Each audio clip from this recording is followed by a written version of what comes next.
ராதே கிருஷ்ணா. வணக்கம். நான் சிஎம்மா பேசுகிறேன்.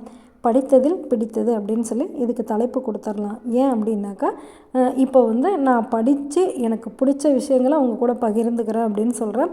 நான் ராமாயணம் முழுசாக படித்ததில்ல. ஆனால் அந்த ராமருடைய கதையை ஒரு கதை கேட்க கேட்க அடுத்த கதை என்னவா இருக்கும், அடுத்த கதை என்னவா இருக்கும் அப்படின்னு சொல்லி அவரை பற்றின சின்ன சின்ன துணுக்குகள் தான் நான் இப்போ அதிகமாக படிச்சிருக்கேன். ஆனால் அது எல்லாமே நம்மளுக்கு அவர் மேலே இன்னும் அதிகமான பக்தியும் பாசத்தையும் உண்டு பண்ணுது. அவருடைய கதையை நீங்களும் கேட்டு பாருங்களேன்.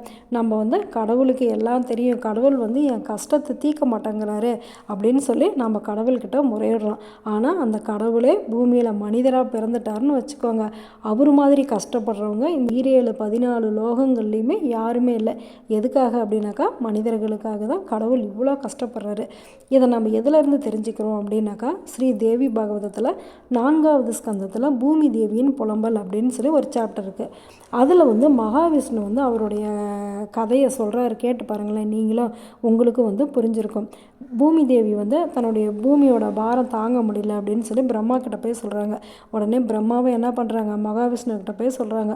உடனே மகாவிஷ்ணு சொல்கிறாரு, இதை ஒன்னாலையும் தீர்க்க முடியாது, என்னாலையும் தீர்க்க முடியாது, ருத்ரராலையும் தீர்க்க முடியாது. லோகமாயாவான தேவியால் மட்டும்தான் இந்த பிரச்சனைக்கு தீர்வு காண முடியும். ஏன் நான் எவ்வளோ கஷ்டப்பட்டிருக்கேன் தெரியுமா இந்த பூமியில் இருக்கிற மக்களை காப்பாற்றுறதுக்காக. இது எல்லாமே லோகமாயாவான தேவியோட செயல் தான். நான் கஷ்டப்பட்டதை கொஞ்சம் சொல்கிறேன், கேட்டு பாருங்கள் அப்படின்னு சொல்லிட்டு மகாவிஷ்ணு சொல்ல ஆரம்பிச்சிட்டாரு. எனக்கு மட்டும் என்ன, கடலில் மீனாவும் ஆமையாவும் பன்றியாகவும் பிறக்கணும்னு ஆசையாக? அது மட்டும் இல்லை, நரசிம்ம அவதாரமும் எடுத்தேன்.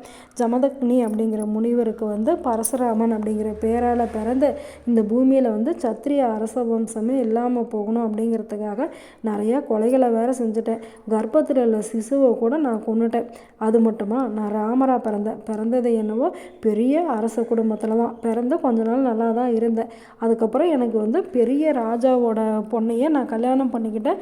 அவளும் பெரிய இடத்து பொண்ணு தான். அதுக்கப்புறம் கொஞ்ச நாள் கழித்து எனக்கு பட்டாபிஷேகம் பண்ணுறான் அப்படின்னாங்க.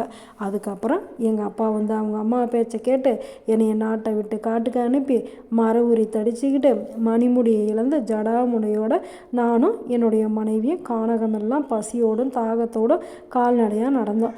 அது மட்டுமா, மாயையாக வந்த மானை பார்த்து என்னுடைய மனைவி விதிவசத்தால் ஆசைப்பட்டேன். அப்போ கூட எனக்கு இது மாயை தான் அப்படின்னு தெரியல. நானே என்ன பண்ணேன், மனைவி ஆசைப்பட்டுட்டாலே அப்படின்னு சொல்லிட்டு அந்த மானை பிடிக்கிறதுக்காக நான் போயிட்டேன். லக்ஷ்மணனும் என்னை தேடிக்கிட்டே வந்துட்டான். அந்த சமயம் பார்த்து ராவணன் சீதையை தூக்கிட்டு போயிட்டான். ஐயோ, மனைவியை காணமே அப்படின்னு சொல்லிட்டு நான் புலம்பி அழுது காடாக திரிஞ்சு சீதையை தேடினேன். அப்போ மகாபலசாலியான சுக்ரீவனோட நட்பு வேணும் அப்படின்னாங்க. அதுக்கப்புறம் நான் சுக்ரீவனோட நட்பு வச்சுக்கிறதுக்காக மகாபலசாலியான வாலியை கொன்னுட்டேன். அதுக்கப்புறம் வானரப்படைகளோட நான் ராவணனை கொல்றதுக்காக இலங்கைக்கு போனேன். அப்படி போகும்போது நாகபாசத்தால் நான் கட்டுண்டு கிடந்தேன். அப்போ கருடன் தான் எங்களை காப்பாற்றினான். அப்போ நாங்கள் பட்ட கஷ்டம் இருக்கு பாரு, அது வாயில் சொல்லவே முடியாது. முதல்ல ராஜ்யத்தை இழந்து காட்டுக்கு போனேன். அது ஒரு பெரிய துக்கமாக. அதுக்கப்புறமேட்டு ராஜகுலத்தில் பிறந்த என்னுடைய பத்தினியான சீதையோட நான் காட்டுக்கு போனது. அப்போ கூட என்னுடைய அப்பா என்னடா கல்யாணம் ஆனதுமே பையன் மனைவியோட காட்டுக்கு போகிறானே, அவனுடைய பிரயாணத்துக்கு ஏதாவது பொருள் ஏதாவது கொடுத்து அனுப்புவோம், கையில் ஒரு பொருளும் இல்லாமல் இவன் போகிறானே அப்படின்னு சொல்லி எங்கள் அப்பா நினைக்கவே இல்லை. நானும் அப்படியே ஒரு வேடம் மாதிரி 14 ஆண்டுகள் வனவாசத்தில் இருந்தேன். அதுக்கப்புறம் தெய்வாதீனமாக அந்த ராவணனை கொண்டுட்டு சீதையை மீட்டிட்டு வந்தேன். அப்போவாது என் கஷ்டம் தீர்ந்ததா? அப்பவும் இல்லை. அயோத்திக்கு கொஞ்ச நாள் அந்த சம்சார சுகத்தை அனுபவித்தேன். அதுக்குள்ளே உலக அபவாதத்திற்கு பயந்து கர்ப்பவதியான சீதையை மேலே பழி சுமத்தி அவளை காட்டுக்கு அனுப்பிவிட்டேன். அதுக்கப்புறம் அந்த பிரிவு துன்பத்தையும் தாங்க முடியாமல் சீதையவே நினச்சிக்கிட்டு இருந்தேன். அப்போ என்னுடைய குழந்தைங்களுக்கு பார்த்தேன். என்னுடைய குழந்தைங்களை பார்த்ததுமே, ஐயோ இது நம்ம குழந்தைங்களாச்சே, இனிமேலாவது நம்ம சந்தோஷமாக இருக்கலாம் அப்படின்னு நான் நினைக்கும் போது என்னுடைய மனைவியான சீதை பூமாதேவியான அவங்க அம்மாக்கிட்டேயே போயிட்டா. இந்த மாதிரி நான் ராம அவதாரத்தில் படாத பாடுபட்டிருக்கேன்.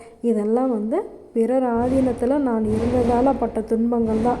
சுதந்திரமுடையவனாக இருந்தாக்கா எனக்கு ஏன் இத்தனை துன்பம் வரப்போகுது? அதனால் நம்மளுக்கு எந்த கஷ்டம் வந்தாலும் தேவியை தவிர வேறு யாருமே வந்து நம்மளை காப்பாற்ற முடியாது. அவள் ஒருத்தி தான் சுதந்திரமானவள் அப்படின்னு சொல்லி மகாவிஷ்ணுவே சொல்லியிருக்காரு. இதையே வந்து தேவி பகவதத்தில் ஒரு இடத்துல வந்து தேவியாக சொல்லியிருக்காங்க.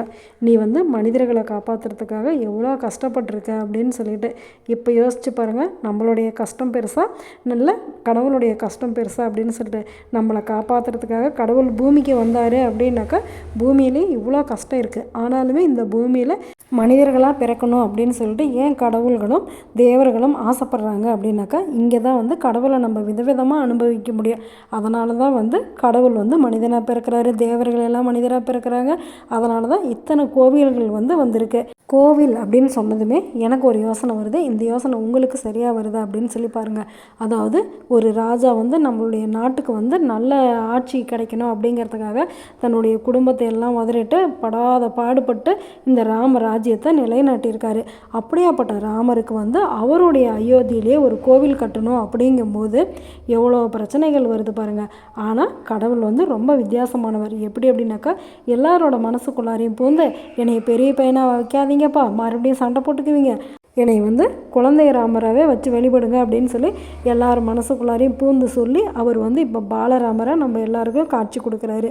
பாலராமரோட காலை நம்ம கெட்டியாக பிடிச்சிக்கிட்டோம் அப்படின்னாக்கா கண்டிப்பாக அவர் மாதிரியே நம்மளையும் எப்போவும் சந்தோஷமாக வச்சுருப்பார். கிடைத்தற்கரிய இந்த மனித பிறவியை நம்ம வீணாக்கலாமா?